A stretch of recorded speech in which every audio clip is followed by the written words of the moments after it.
Good evening, everyone. My name is Alex. I'm with the Midtown Scholar Bookstore in Harrisburg, Pennsylvania, and we're delighted to be here virtually with you for a highly anticipated program with Amor Towles and Ken Burns.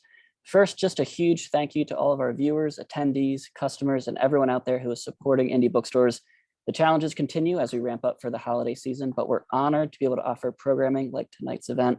And with that in mind, I'd like to thank our fellow indie bookstores who are partnering with us for tonight's event, and that is A Likely Story Bookstore in Sykesville, Maryland, Books Are Magic in Brooklyn, New York, and Politics and Prose in Washington, D.C. Special thanks to Viking Books and everyone behind the scenes who had a hand in putting this event together as well. Once again, I'm Alex with the Midtown Scholar Bookstore, and it's my honor to introduce our speakers. Ken Burns has been making documentary films for over 40 years. Since the Academy Award nominated Brooklyn Bridge in 1981, Ken has gone on to direct and produce some of the most acclaimed historical documentaries ever made, including the Civil War, baseball, jazz, the war, the national parks, America's Best Idea, the Roosevelts, An Intimate History, Jackie Robinson, the Vietnam War, and country music. Of course, our featured author this evening is Amor Towles. Amor is the author of the New York Times bestsellers Rules of Civility and A Gentleman in Moscow. The two novels have collectively sold more than 4 million copies and have been translated into more than 30 languages. Towles lives in Manhattan with his wife and 2 children. Of course, his new novel that we are here for this evening is titled The Lincoln Highway. Here it is. I've got to read just one blurb. This one's from Jenna Bush Hager, who writes, quote, "Not only is it one of the most beautifully written books I have ever picked up, it's a story about hope, friendship, and companionship in a time when we need it so much. The Lincoln Highway will be a classic that we will read for years to come," end quote. Some final quick housekeeping before we get started. If you have a question for Amor or Ken, please use the Q&A button towards the bottom of the screen. It's below our faces here. We'd love to hear from you, so ask away at any point, and we'll try to get to as many questions as possible towards the end of the program.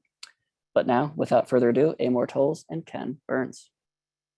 Hey, good evening. Hey, Amor, thank you for inviting me to this. This is very exciting.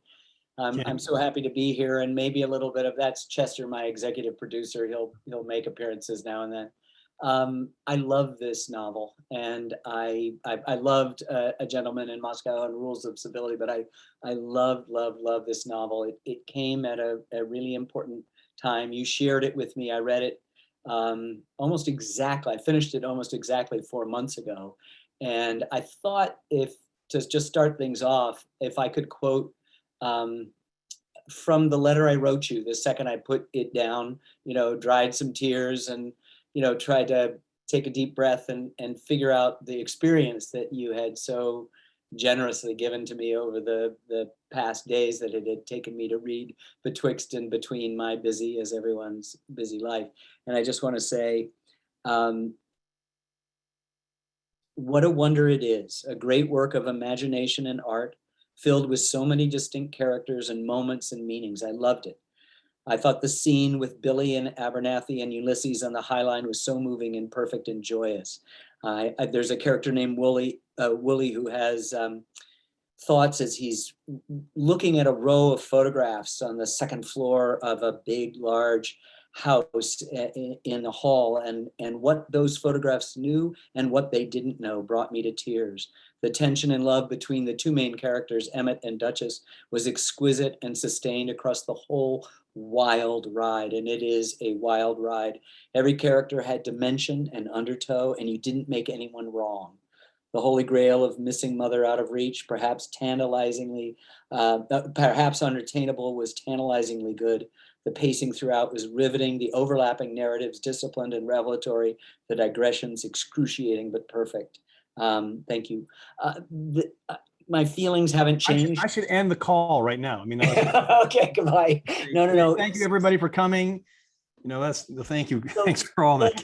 I don't know where to begin. You and I have had a sort of exciting, ecstatic conversation that was reciprocal in every way. It was not just about this exquisite work, but your process and all of that. And I hope somehow to not recreate it, but to regenerate something in the few minutes that we have together this evening. But, having been a huge fan of A Gentleman in Moscow and seeing the way in which you had opened up worlds and worlds and worlds within the decades that that novel takes place. It was so interesting to me that you had made such an abrupt change stylistically in every sense of the word, as I suppose you had done from Rules of Civility, but no more so pronounced to me than in A Gentleman in Moscow, and then to The Lincoln Highway, which is, of course, takes place in 10 days, in which you sort of count down those days. And there's a sense of the pacing and the narrative of it is great. You move across the country. We have lots of adventures. You develop a very, very unique style here, different from, I guess not unique, other people have done it, but different characters are essentially narrating each of the chapters. And it's primarily a kind of call and response between Emmett and Duchess, the two main characters. And so I just want to ask you, how did this come out of finishing A Gentleman in Moscow, and how do you move in such a spectacularly different direction, and how do you control all of those diverse things? All right. It's a big question, Ken. Thanks. I think the first thing I have to say to sort of set this up is that, and you and I are in a little bit in parallel in this regard. I've been writing fiction since I was a kid. And over the course of my life, I have had an array of ideas that are getting written down on a piece of paper as a potential story that has, and they usually come in the form of a quick sentence, like a notion, like a man gets trapped in a hotel for a long period of time. That was the sentence in essence that came to me. And very quickly, when something like that really strikes in my imagination, I know a lot about it. So in the case of that idea, I immediately was like, oh, it's going to take place in Russia. That's great. He'll be an aristocrat and he'll be sentenced to house arrest in a fancy hotel. And in the case of A Lincoln Highway, it's very similar in that I started with a very simple notion that came from nowhere, which was, oh, what if a young, honorable Midwesterner was, had done something wrong and he's being driven home from a juvenile work camp by the warden. And the warden is saying, you paid your debt to society and you're a good person. And what got you into trouble was a freak accident. And so you should start your life fresh. And the kid is like, that's my intention. And unbeknownst to him, two of his friends from the work farm have hidden in the trunk of the warden's car, with a very different vision of what the main character's future should be. And that's what struck me, this notion of a kid driving home with a warden and two kids from the work camp in the trunk. And right away, as soon as that grabbed me, I, for whatever reasons, he was a Midwesterner, an honorable young Midwesterner. I immediately sensed that his mother was long gone, that his younger brother was waiting for him, that his father has died while he was doing time, all kind of before the story even begins, that it's in the Midwest, that they're going to head to New York, that the whole story will take 10 days, and that it's in the mid 50s. Like, I don't, like all that is right there very quickly.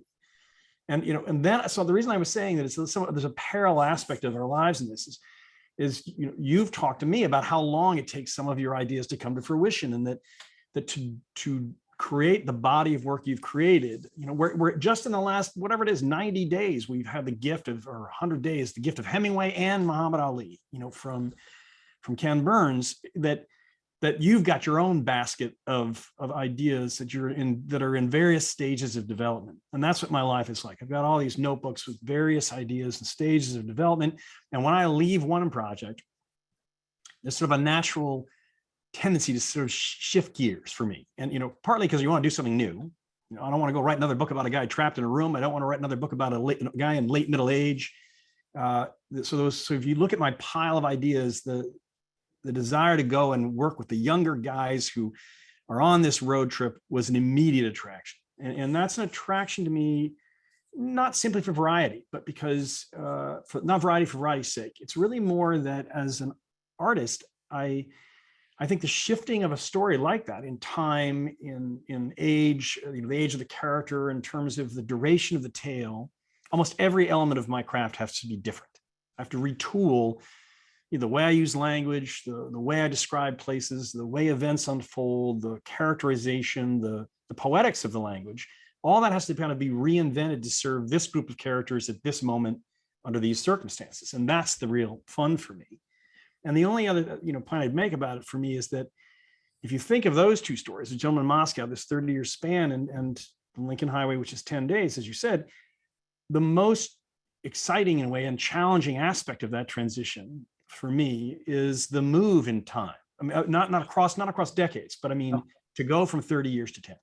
Because as a novelist, what I get to do in a 30-year story, and what you, the reader, hopefully get to experience, is the evolution of a person and people and relationships. In The Gentleman in Moscow, I can take the Count and he can kind of go through several stages of self-awareness and purpose as he evolves. His, his romance with Anna, which is sort of an early flirtation, can grow into a full-blown, romance of significance. His relationships with his coworkers can become a profound friendship over time. And when he's asked to watch a little girl, that grows into parenthood over time. And of course, meanwhile, the country's changing and history's changing. So it's very evolutionary, that kind of a book, both to write it and to read it. And the challenge in a 10-day story is you do not have the time to do that. So you have to kind of wedge, or you have to weave is a better word. You have to really kind of weave into those 10 days glimpses of the past that give us a sense of how characters are evolving, and hints of the future that give you a sense of how things might unfold beyond the last page of the book, so that hopefully you get a sense of that scope of life that you get in a 30-year saga, but you're only getting it under the pressure and the hot lights of this 10-day event. It's so interesting, when we think of art and we think of a style, and you are consciously not wanting to have a certain style. You walk into a room of Cezanne paintings and they're all the same from the middle of the room, and you go up and each one, of course, is completely different and new and unique and has its challenges. But you're sort of making a conscious choice to sort of change gears. Maybe before we dive into Lincoln Highway, tell me the way in which they're similar. What are the ways in which both of them are the same thing, in the way you're trying to grab hold of experience, of life, of emotion, of character, of plot, all of those things? Do they have similarities, interior similarities? Because you've obviously described 30 years and 10 days is Russia in one room, in one hotel, one building, and the United States from the Midwest to New York.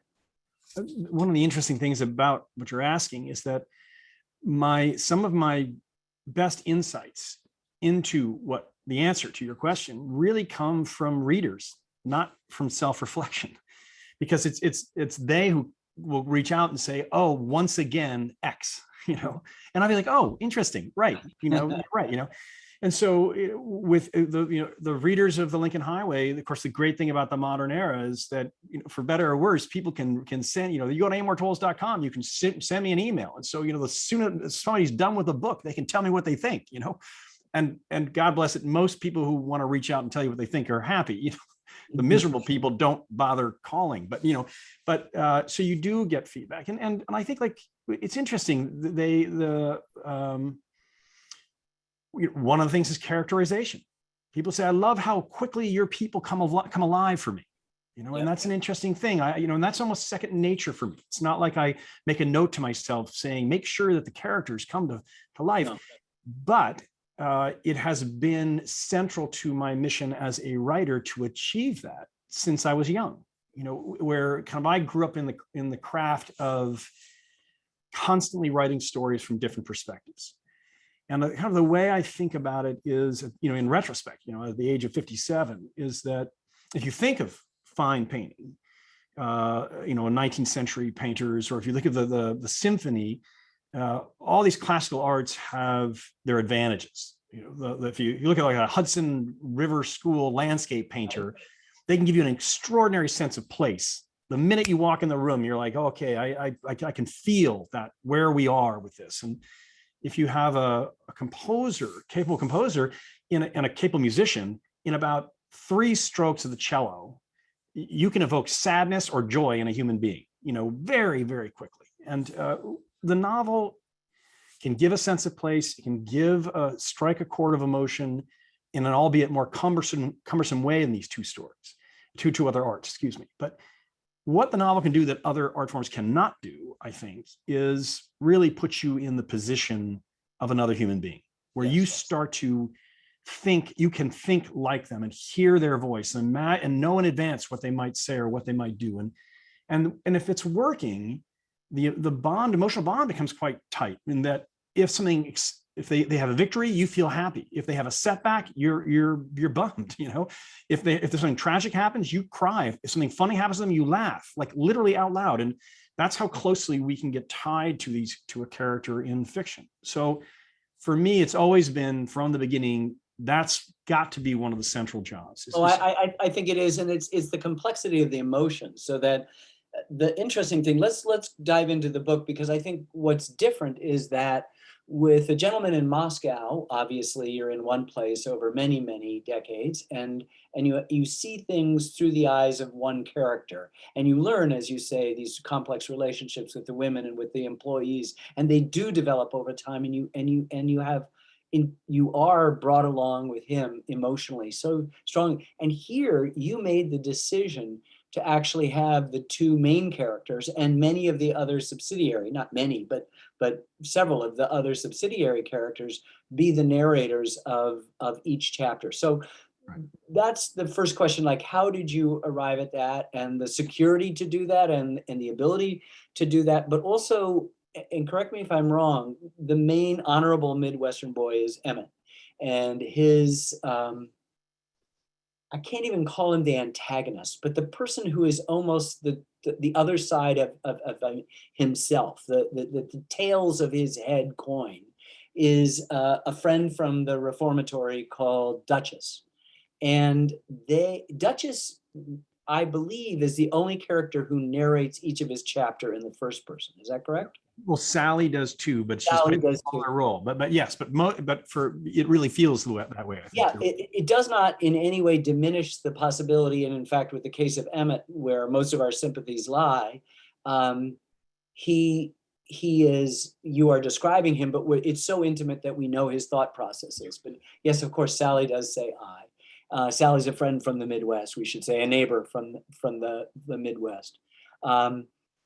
So talk to me about that decision to do that. And let's also say that each chapter goes a certain distance with a certain person, and then we pick up with another person, not always Emmett or Duchess, and it sometimes unwinds and respools and catches us back up. Sometimes action happens dramatically at the end of a particular chapter, and we don't catch up to that action significantly, sometimes not for a couple of chapters before the consequences of that action happen. And that seemed to me, adding a lot more weight to the lift that you had. It was stunning. It was there was something, the virtuosic,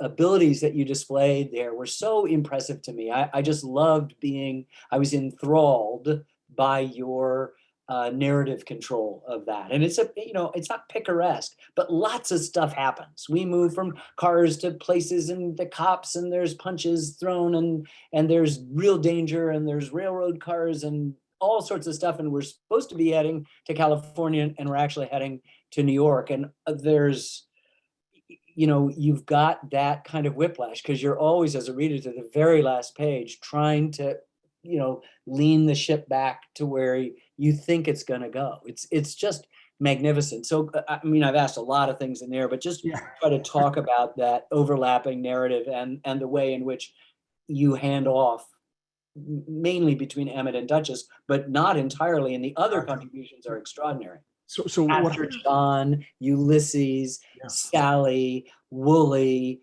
Billy, even, What happened is I design my books over a period of years. I outline them over a year, let's say. So I've spent several years imagining the tale in great detail before I write chapter one.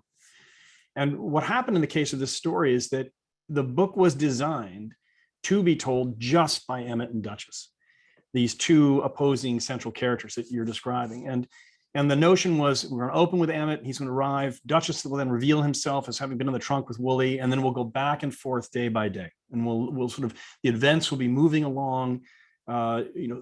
Sometimes where you kind of get the morning from Emmett's perspective and the afternoon from Duchess's. Sometimes where, as you say, you have to loop back because they're looking at the same circumstance in different ways, and so there's a little bit of kind of stepping back and repeating, the events from the different perspectives, but then catching up and moving forward. And that's the way it was designed.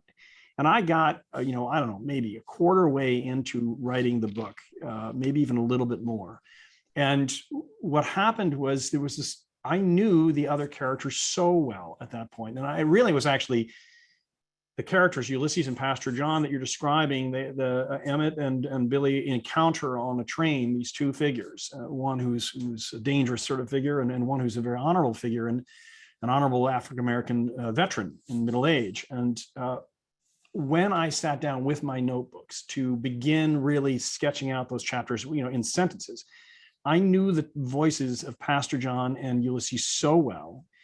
I knew their how they would sound that I immediately started telling the story from that moment from their perspectives individually. And then it's like the cat's out of the bag, Right. It's like, oh no, what have I done? And then I was like, well, if we're going to shift now away from Emmett and Duchess, we're going to hear suddenly from Pastor John and Ulysses at this sort of third way to the book. Well, what about Wooly and Duchess, who were there at the beginning, and where I have a very strong sense of who they are, but the reader doesn't really get to hear what I know because they're only in conversations and they're kind of describe their behavior from another person's perspective. You get a glimpse of who they are, but you don't really know. And I was like, you know what? I'm going back to page 1 and we're going to start again. And we're going to give a chance for Wooly and Sally to express themselves. And those chapters, they almost wrote themselves because it was almost like at that point, there was a pent up demand, Right. They were dying to add in their point of view. And to do that though, it really requires, because I knew that making that shift where suddenly it was going to be not 2 voices, but 8, that I was definitely raising the stakes in the book, and raising the challenge because each of the 8 voices had to really be idiosyncratic. And so I wouldn't have done it if I couldn't hear them so well, and the differences in how they thought and the differences in how they would put something, the differences in their experiences and, their prejudices. I needed to know all that in advance to then be like, yeah, of course, I'm going to go tell it from their perspective. If I didn't really know that, I would have been intimidated by doing it, so it was like letting them out of the box as opposed to like having a job of now inventing them. It was like letting them loose. But you know what? It's a really interesting thing because you create a little bit more work for the reader, right? It isn't, I mean, even your choice of punctuation, and I'd like you to address that and talk to our audience about choices you made.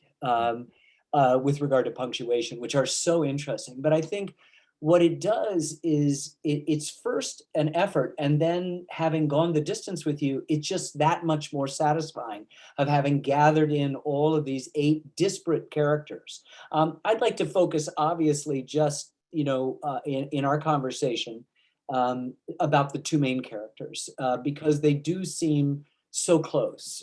Emmett, the honorable Midwestern. Duchess is not, but they are born of the same cloth and of a different cloth, and each responds differently to different situations. And I feel a great sympathy. And as I said in my first original email to you back in June, that you don't make anyone wrong. I mean, they're clearly people who are making bad choices from a societal point of view, from a moral point of view, from whatever. But can you talk about, I mean, everybody is facing, including Emmett, huge moral crises and issues all the way through. And there are a few characters that have purity, like Billy, a few characters who have a kind of sort of direct drive, like Sally. Yes. We can leave some of the others around because I don't want to give any plot things away. Yeah. But just could you, for a few moments, just talk about the forces that Emmett and Duchess are within the novel? Yeah, and I think the best way for me to fill that out, as it were, is by opening by saying that, and I don't think I set out to do this, but when I was finished, it was very clear to me that at the heart of the book is very much an exploration of a moment in our lives, call it 18. Most of these four key characters, Emmett, Duchess, Wooly, Sally, are all kind of around 18 or 19 years old. That's a moment in time with a very interesting thing I think happens for all of us, which is that from 0 to 16, let's say, we're receiving inputs all the time that are meant to shape us, from our parents, from school, from the church, from the community. All this advice, counsel, stories that we're told are all about trying to shape who we are going to be, and what is right and wrong, and what we should expect from ourselves, and what our aspirations should be, how we should treat others. It's all coming at us. And suddenly, like around 17 or 18, we realize that we're actually in charge of that. We can claim the responsibility to do that ourselves. Now, when that moment comes, which is very exhilarating, of course, is we're conscious of sometimes and unconscious of how all that stuff from that first 16 years is affecting us. Some of it we embrace and say, yeah, well, I'm going to amplify this in my life. And some of it we reject. Some of it we don't even know it's there. It just keeps coming and shaping us. And so I think that what's interesting about this book is that in that 10 days, Emmett and Duchess for sure, but Wooly and Sally too, we're seeing them begin to figure out, define who they are, and we can see the weight of what's behind them, how their parents have behaved, the different cultures that they've come from, and how that influences to some degree the decisions they make. And that, going to your point about Emmett and Duchess, here's a kid grew up on a farm where it's hard work and the rough landscape and the unforgiving landscape really, and a father who is a bit of a failure as a farmer, and in a deep sort of religious practical community, as it were, and relatively stoic as a figure, relatively quiet. Whereas Duchess grew up in the downtown New York City. His father was a Shakespearean actor and a kind of a failed one, and he ends up doing Shakespearean monologues on the vaudeville stage, and then ends up being kind of a drunk and quasi con man. And Duchess grew up surrounded by people like his father, sort of flamboyant figures who are all kind of living hand to mouth in the rough, failing vaudeville arena of the 40s, and so he's got a very different group of inputs. There's a very different sense of right or wrong where he grew up, and he has a very different personal experience with his family that shapes how he's choosing to differentiate himself from his parents or his father, and the things that he mimics. And I kind of love this weird notion that Duchess is who's not really unschooled as a young person because he's sort of on the road with his father, that he's heard 15 Shakespearean monologues 1,000 times, and he doesn't necessarily know the whole plays. He just knows the monologues, and so he's got some Shakespearean language in him, and the highfalutenness of the Shakespearean style, and a little bit elevated vocabulary from that, but he doesn't always have the context that tells you what you're supposed to learn from the monologue. You know what I mean? And so I like that kind of notion that that's kind of who he is. So they are these two different personalities from different backgrounds geographically, from class, from sort of New York versus the Midwest, but then also are in the process of inventing themselves, and we get to see how that contrasts. They're so close, though. It's so interesting from these. Well, they're friends. They're so close, and it's only a couple of degrees off azimuth that distinguishes Emmett from Duchess. They have very, very similar sorts of things. You're absolutely right to describe all of those differences, but they come to think, and you just see how close it is within us. And I also wanted to have you comment a little bit about the absent people. You've mentioned it now. There's an absent father of Emmett who's died while he's in the juvenile home or prison or whatever it is, and there's an absent father now, the vaudevillian quasi con man of Duchess, and there are other important people to Sally and to Wooly and things like that, but there's most important, the most absent person in the book is someone that we know only vaguely as the mother of Emmett, who Yes, has that's right. lit out for the territories. Yes. And so can you talk a little bit about, because Yeah. she exerts, and it may just be from someone whose own mother died when I was 11 after, many, many years of illness and, 56 years after her death, it's still a big deal, Yeah. for me. Yeah. That her absence in this is profound. And it has, as I was suggesting earlier, a kind of gravitational pull that Yes. all the time you're heading east, there's a part of me, at least as your devoted reader, who was heading west, Yeah. in his heart.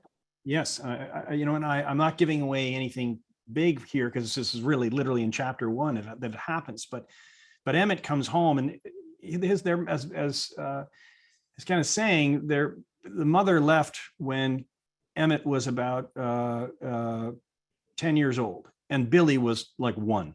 And she was an East Coaster taken out to the farm by her husband, or and was just probably suffering from what we would call postpartum depression after the second, and it was just like, I can't do this anymore, and she leaves. And so Emmett and his father, it's kind of thing they never talk about, and because it's probably too painful, right?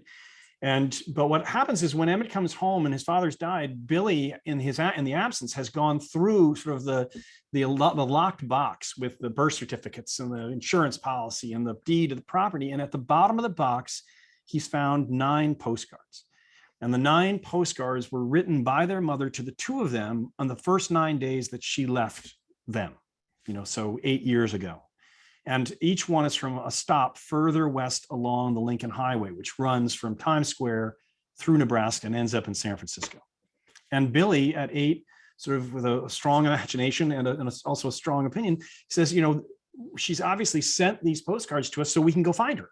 That's what this is about. This is a map telling us how we can retrace her steps so that now we can go find her, now that dad is dead. And Emmett, a sensible 18-year-old, is like, no, this is, crazy. It's not going to work. And, she's not going to be there. And he's quietly thinking, she doesn't even want to see, clearly doesn't care about us. But, Billy kind of pulls him into this notion. So yes, I think that a big part of it, and again, going to this sort of moment in your life where you're about to go into adulthood, I think that's also when you feel what was missing in your childhood. Yes. Because suddenly you want that connection.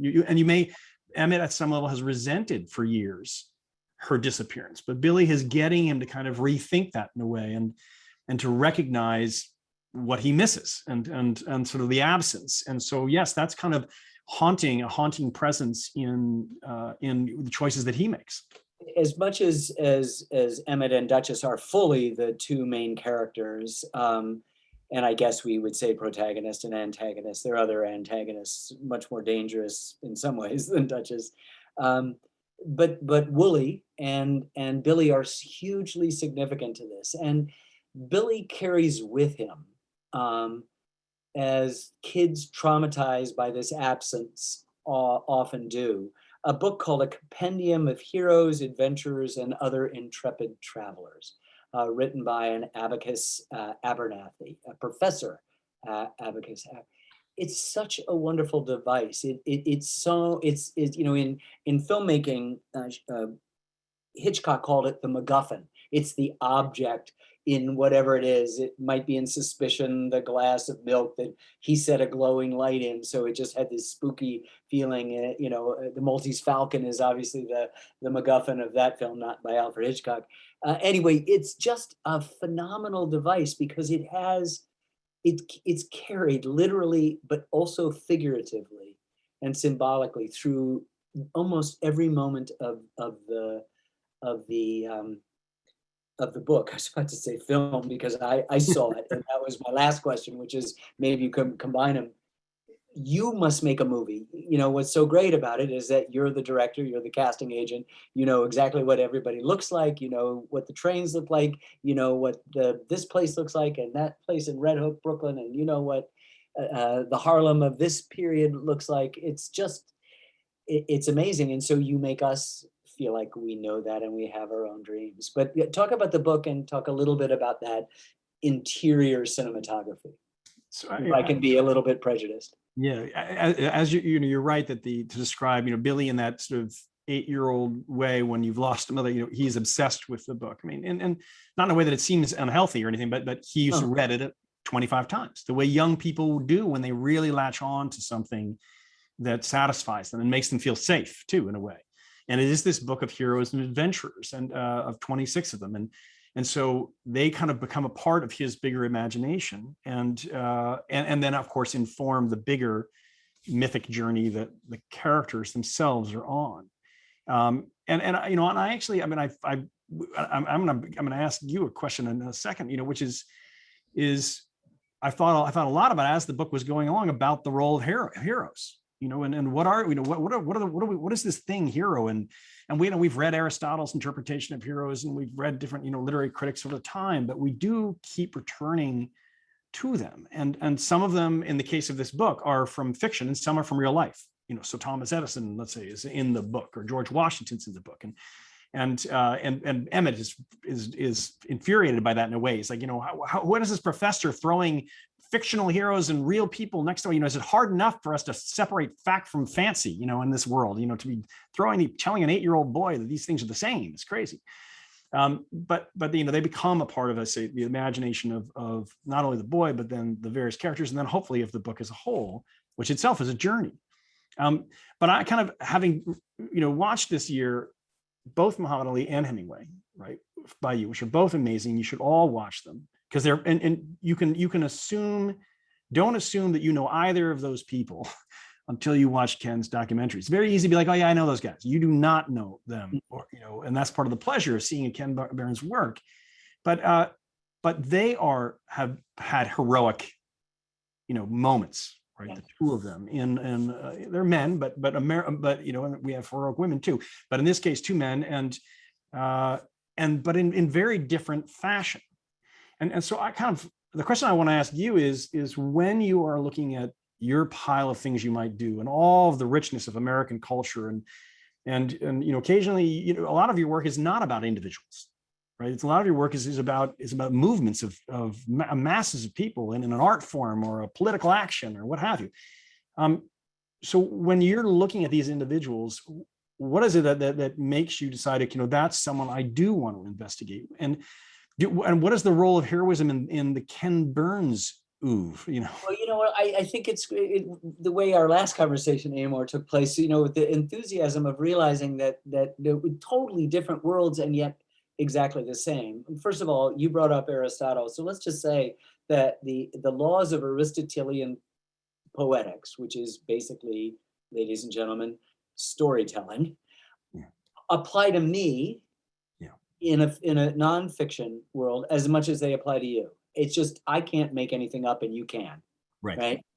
And so what I think we come up against is a tendency in many mediums to be kind of superficial about that. I like complexity and depth and undertow. I like, heroes were never meant to be perfect. We always lament today that we have no heroes, and they're all around us, because if you presume that perfection is the thing that defines heroism, then nobody's perfect. But the Greeks understood, and in fact gave it to us as a form to understand. They put it in the hands of the gods and made it gigantic for us to see these outsized lives, like Ernest Hemingway and Muhammad Ali. They're gods. They're living these larger than life, but the tensions are exactly the same tensions that we have. And so Achilles has his heel and his hubris to accompany his great strength. And it is the negotiation and sometimes the war between those strengths and weaknesses that define heroism. And what's so interesting in your extraordinary, imaginative, and you feel it the way anybody, I was just in a conversation with an old friend, Peter Bogdanovich, about Last Picture Show. If anybody has seen the Last Picture Show, it has a kind of vivid reality. All the characters and you immediately accept. And if there was not an equivalent, but they're very similar. You are drawn to this, a similar kind of time period, but you're drawn to this in the same way. And I love the complexity of all of those characters. And I love the wars going on inside people, not just in the simple right and wrong, but just with whatever they've been given. It's just the shortstop. that's never going to hit more than 237, but he's going to get a clutch hit at a time when the big guy who's got all the numbers and all the home runs is striking out. And I'm interested in those kinds of dynamics. So in our there are two incredibly similar figures considered. Hemingway, the greatest American writer by many of the 20th century. Ali is the greatest athlete of the 20th century. I think that's unarguable. Both had 4 wives, but one guy dies alone in Ketchum, Idaho, with a self-inflicted shotgun blast. Please do not try this at home. And the other dies the most beloved person on the planet. Yeah. And I want to know how that happens. Yeah. What are the interior aspects of it, not just the outer stuff? So with Ali, it's trying to shed a lot of that, conventional wisdom out. With Hemingway, it's to try to get beyond the opacity of the myth he created to get, this most macho of guy to get to his curiosity, lifelong curiosity with gender fluidity. Was that to protect his masculinity as a ruse? What was it? And it's very interesting. And also to get into the very singular and solitary process of writing, what you do, which is quite different than what I do, which is not that far away from standing in a ring and punching people in public, because I'm in a collaborative meeting. I mean, you watch the credits, you've got lots of thanks, but if you watch the credits, 250 people go by. And there are 14, 15, 16 of them that are our intimate nuclear family that have worked for years and years and years on Muhammad Ali or Ernest Hemingway, different producing teams. But, that's the central question about how you tell these stories and how you unspool them in a way that kind of defies your own baggage. I mean, first of all, I remember I was with a holy man once who just looked me in the eye, scared the hell out of me, just riveted me. And he just said, forget everything, And so you kind of have to go into Muhammad Ali. Yes, I remember the Rome Olympics. Yes, I remember him defeating Sonny Liston. Yes, I remember the draft and all of that stuff. You had to just get rid of it and start again and reassemble all this material and be open to opposing and contradictory aspects at the same time. This is Whitman-esque and it's American. Do I contradict myself? Yes, I contradict myself. And I think you and I share that love of the messiness of human it's behavior. completely messy and untidy, and you don't tie anything up. And in fact, I would suggest even in the larger films, the constituent building blocks of those things are also biography, whether it's jazz or country music or even World War II. What you want to do is hitch your wagon to lots of different individuals. And so it is in some ways the things like the Vietnam War or jazz or World War II that are similar in some ways to Lincoln Highway, in that you're moving from character to characters and oops, somebody dies and you didn't want them to die, or somebody survived and they have survived. Doing it while trying to have the collective sense for the reader or the viewer that they're moving forward through this bigger thing, Exactly. But different viewpoints. Because you you're can right. do the geopolitical big stuff, and that's important, the top-down stuff, the table setting, even what's happening among the generals, the Grants and the Stonewall Jacksons and the Robert E. Lees, the Jefferson Davis and Abraham Lincoln, the Churchill and Roosevelt. But it's super important to sort of meet it with a bottom-up thing, because there are no ordinary people, as your extraordinary novel shows on every pages. I mean, this idea that somehow with the nature of heroism, we've allowed it to devolve and regress into celebrity worship and bold-faced names, as if somehow they are in some way different. There's no communication except among equals. And if we put anybody above us or we look down at somebody, we've destroyed any possibility of relationship, which is all we wish to have as human beings. And what's so nice is that you give us, at that even gaze, looking into other people's eyes, so many interesting characters with so many great backstories. Just such a huge, huge fan of this book. Oh, we've popping up on our screen because it is time for us to open up the floor to questions. And so, of course, yeah. Thank you, Amor. Thank you, Ken. To our audience, if you have a question, please use the Q&A box towards the bottom of your screen below our faces here. We've got a ton already coming in, so I'll try to do my best to navigate that. but we'll just start it off. This one's from Kathleen. Kathleen says, have you traveled along the Lincoln Highway? How, if it did, inspire you to write this book? I have driven a length of the Lincoln Highway, particularly from Nebraska heading east, which is kind of what my characters travel. But I did it after I wrote the first draft of the book. And that's very typical for me. And this is a big difference between me, the way I work and the way Ken works. I like to put off whatever research I'm going to do until after I've finished the first draft. So similarly, in A Gentleman in Moscow, I'd never spent a night in the Metropole Hotel until I'd finished the first draft. And I took my draft and flew to Moscow and moved into the hotel. And here, same thing. I kind of packed my first draft into a bag and flew out to Omaha and took a car out to middle of Nebraska and began working my way back east along the Lincoln Highway. And why do I do that? Why do I postpone the historical piece of my work? Is because I find that if I do it too early, it gets in the way of me fully seeing and imagining the story in its most essential components, the human components, the surprises. No, it's the same with me. I do the least amount of reading of my compatriots. I want them to do it all so that I can be the receiver of the story and the central thing. And then, you know, in fact, we did a film on the Dust Bowl, and I went to the Dust Bowl after the film was basically locked to then talk and write about it and fill in all the blanks of all the places I knew intimately from photographs. That's just what I do. And what happens with that is usually I might take something out. I mean, it's not so much about trying to get rid of things that are wrong. It's more sort of like get a fresh look at kind of my own material. And almost always when I do this sort of thing, something surfaces, you know, and I might have a sequence of, you know, I drove on the Lincoln Highway. When I was done with the first draft, I went back and looked at the front page of the New York Times for the 10 days in which the story takes place. Sort of another version of that. And whenever I do this, inevitably something pops to the top and I'm like, oh my God, this is perfect. You know, and that gets then I will go back and weave that into the tale and sort of to add to its dimension. So that, you know, that's a part of the fun for it for me too. But I don't think if I did it too early, I think I'd screw it up. This next question is from Matt. Matt says, Amor, can you discuss how your first career in the investment world shaped your second career as a writer?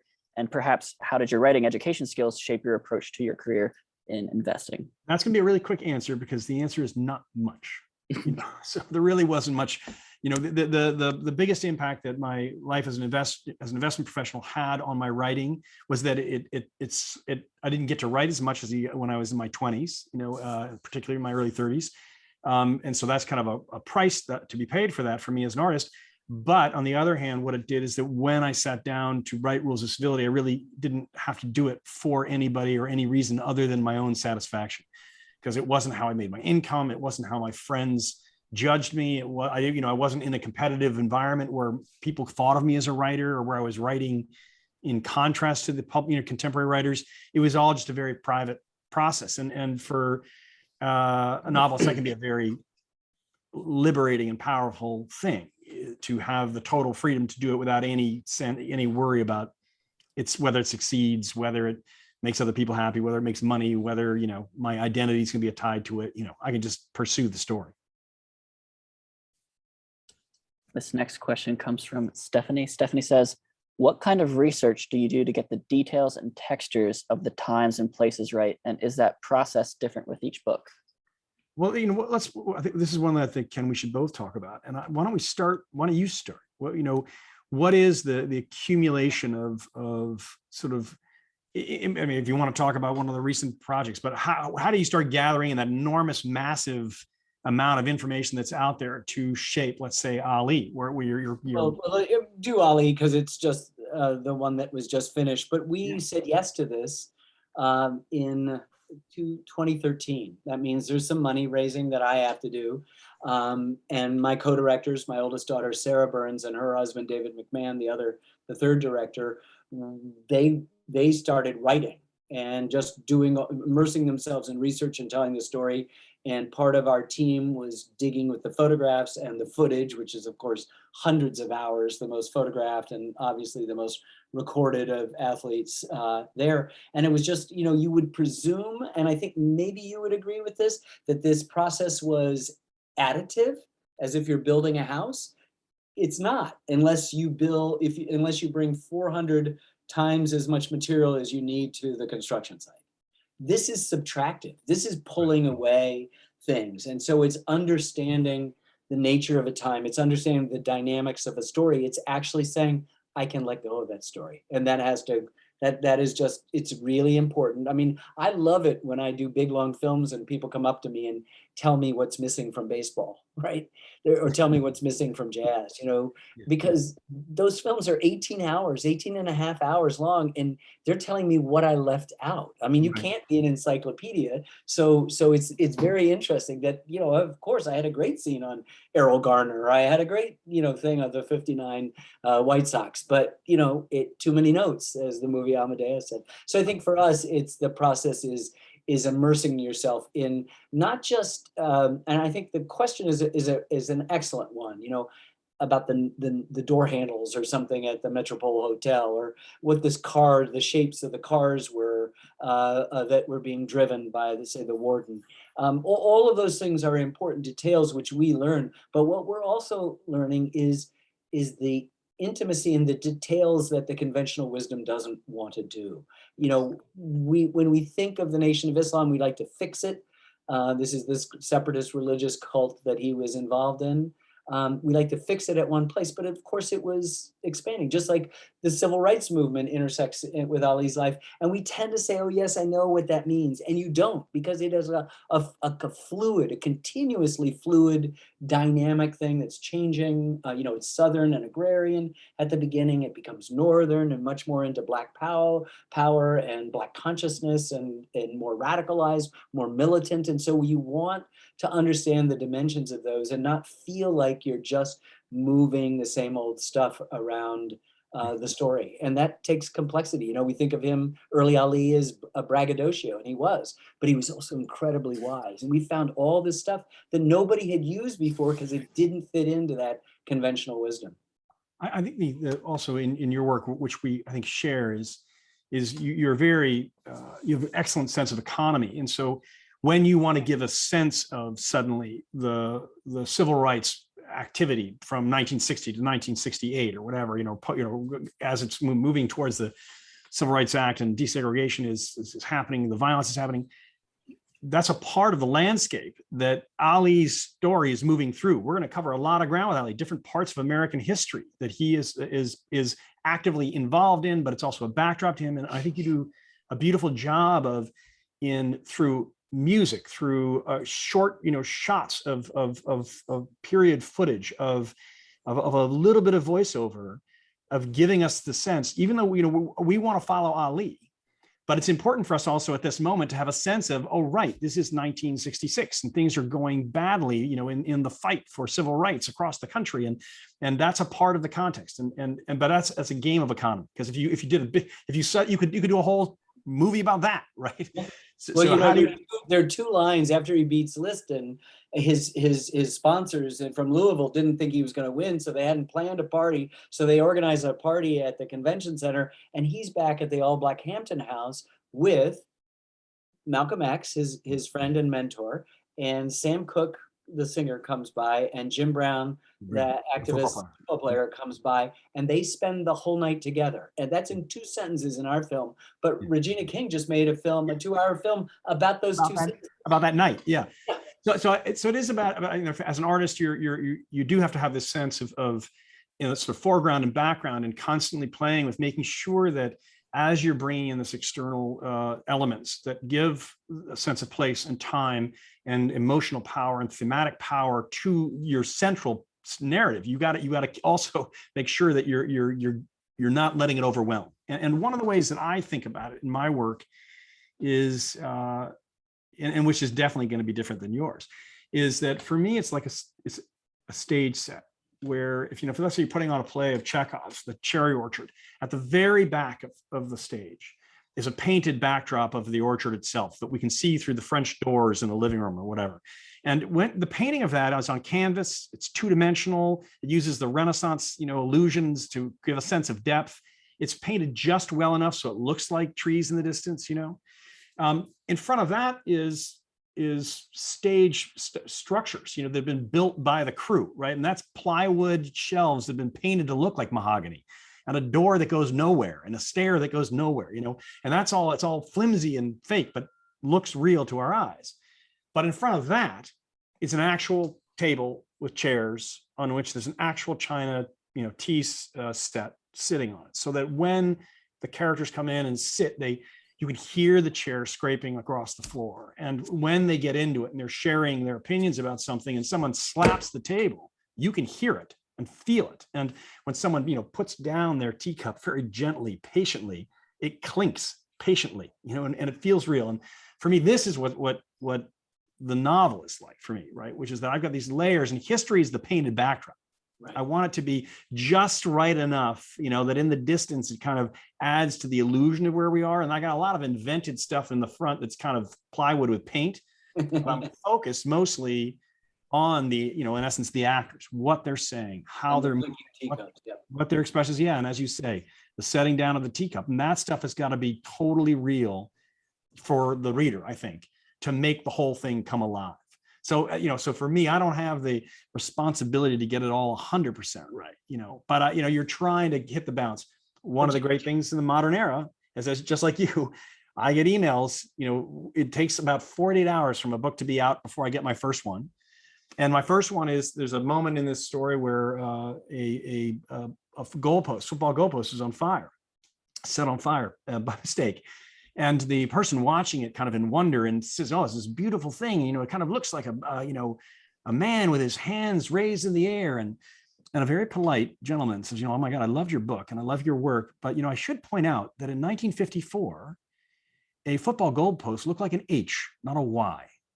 And of course, and I love that. And so now when I go from hardcover to paperback, I will probably change that. It's what I do. I make 20 changes that are usually because someone with good arcane knowledge out there has hit me up and said, "You're off there a little bit." And, but, for me, we have that too with images. We'll use an image and somebody, I'll say, "What's the date on this photograph?" And it'll be a couple of days off. And we're wrestling with whether to use, a couple of years off or whatever in one direction or the other. And I'll say, I'll answer the letters. Yeah, right. Because people say the gauge on the railroad is exactly right. You the wrong gauge. It's just a picture. They know it's not where we say it is. Yeah, you're 18 months off on that. Because of the color of that paint. That color of that paint did not exist in whatever that year. And so yeah, exactly right. So, but that's part of the job. Okay, we have time for just a couple more questions here. This one's from Emily, and the readers are really wanting me to follow up on punctuation here. So I'll use yes. I dropped that. Please. So Emily says, devoured the book last weekend and adored it. Wondering how you chose the first versus third person narratives. Also, thoughts on the use of quotes for dialogue or not. So punctuation. So going to the quick on the first person, third person, like I mentioned earlier, my original vision was just going to be Duchess and Emmett. And so it seemed very natural to me that Emmett would be told third person, but as Cam described, very close to him.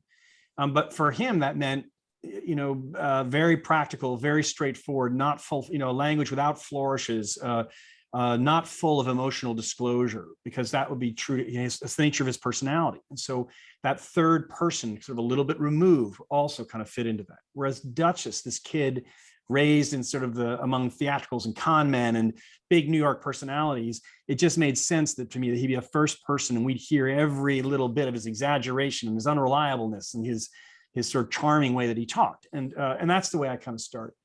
And then as the group of voices grew, then you kind of I started making decisions based on the individuals. And with Sally, it just seemed like she should speak her mind, because that's who she is. And that the other people, I felt I could really capture the tone of their emotional state and their psychological state through the third person, which would sound very different than Emmett's in each case. And so that's kind of the way it unfolded. The quotation marks, so for those of you who haven't read the book, there are no quotation marks in the Lincoln Highway. There's a lot of conversation, but no quotation marks. And actually, this was true in Rules of Civility as well. And what happened for me really, so it goes back to then, when I was writing, I had a pause here for a second to quickly review the purpose of a quotation mark in American writing. The purpose of a quotation mark is to allow you to show that while someone's talking, that you're going to stop hearing them for a second, and the writer, the narrator, is now going to put in a comment of some kind, and you know that's who it's them. And then the next quotation mark, you realize the conversation's begun again. So, it can be, say something like, oh, yes, I am going to see Susan, he said, with an eye on the door, putting his, china down, his cup down slowly, right after, the squash game, but that little intrusion is a way for the writer to give added information about what's going on in the conversation, behind the conversation. And when I was writing Rules of Civility, it was bugging me. I thought it was bogging down the interaction of the characters.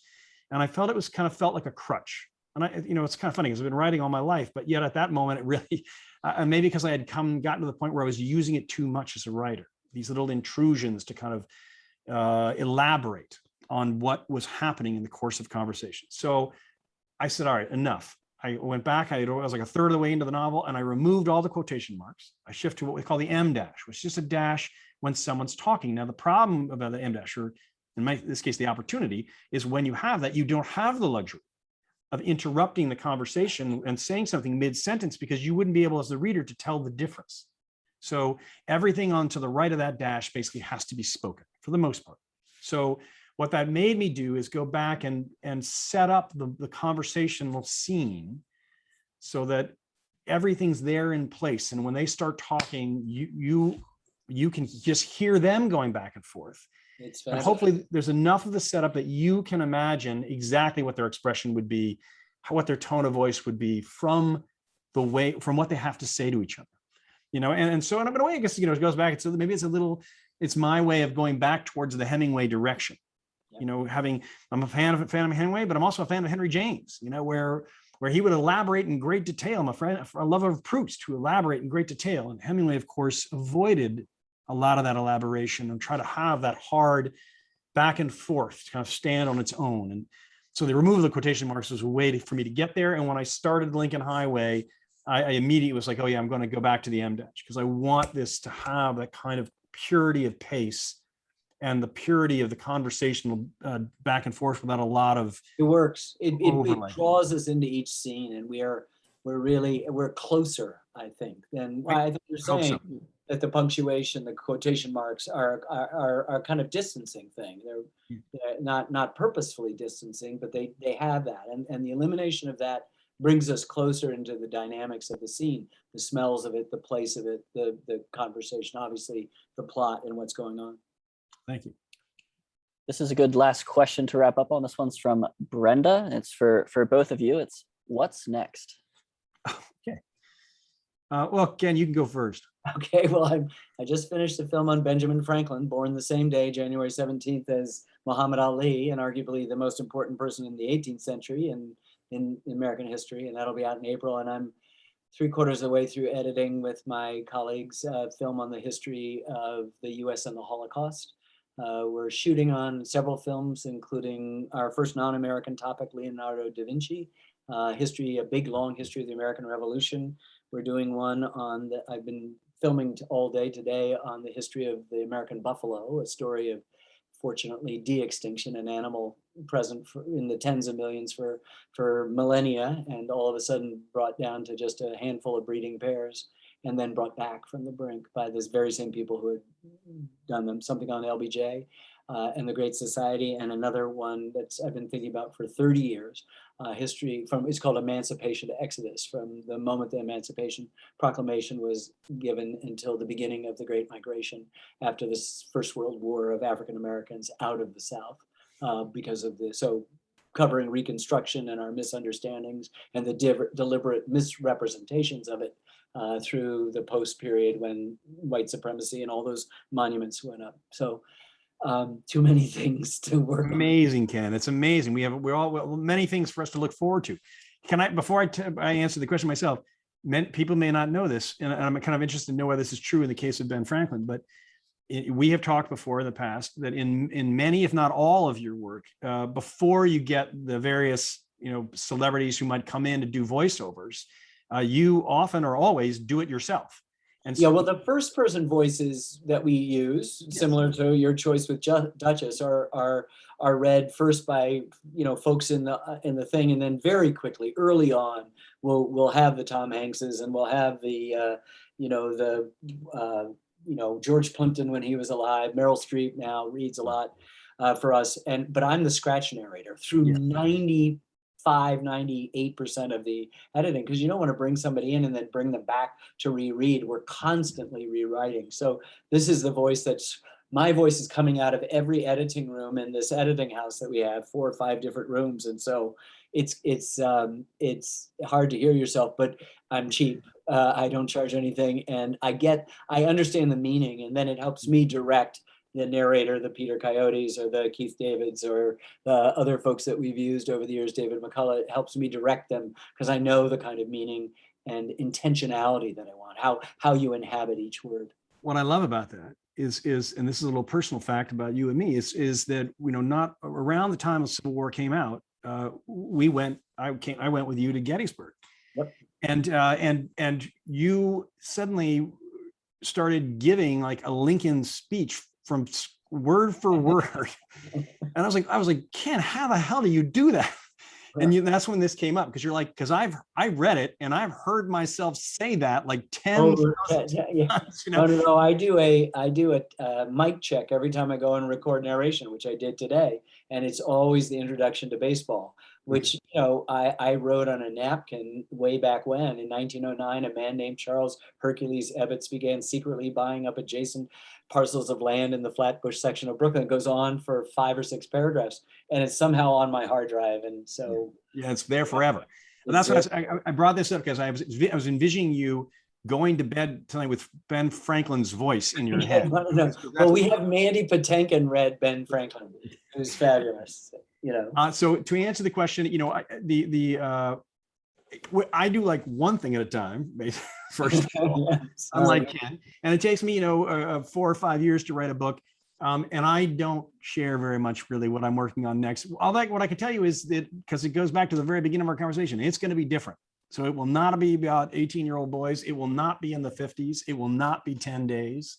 It'll be a very different kind of story. And I'm well into the design of it. And I probably won't start writing chapter 1 until 9 months from now or so. But I've been working on it for years in terms of preparing to tell the story. We can't wait. Oh, thanks, Ken. Thank you. Well, listen, everybody, thank you so much for coming tonight. And I've spoken at most of the stores that are sponsoring tonight. And so it's a little bittersweet not to be there in the store tonight. But of course, the positive thing is that it's given a chance for many of you who can join, Ken and me here tonight would not have been able to come to those stores. So we're glad to have the chance to reach you, and we appreciate the time that you've taken tonight out of your busy lives to listen to us go on and on. But Ken, thank you so much. Always, you're really, it's my friend. It was my pleasure and honor. I love this book. Thank you. There it is. All right. Thanks, everyone. Have a good night. Everybody. Night. Bye.